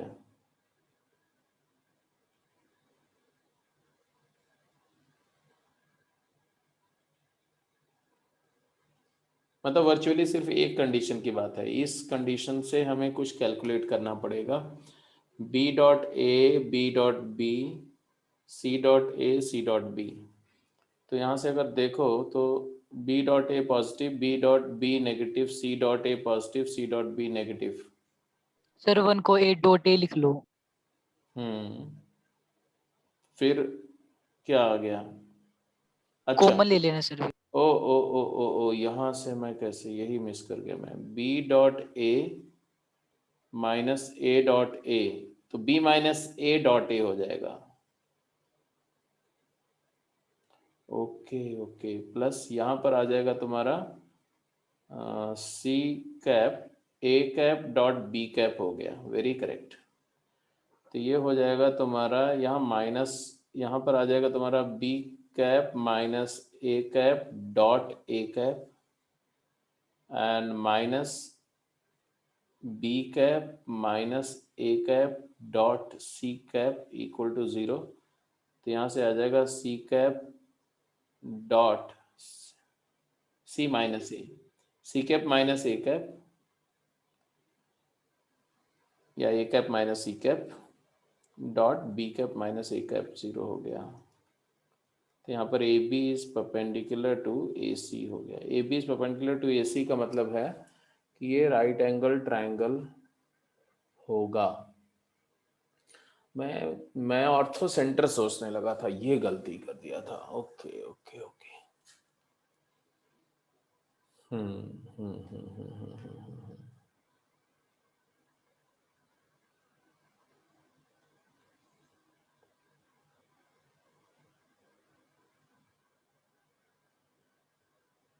ठीक है जी, तो इसका आंसर आ गया C, it's a right angle triangle.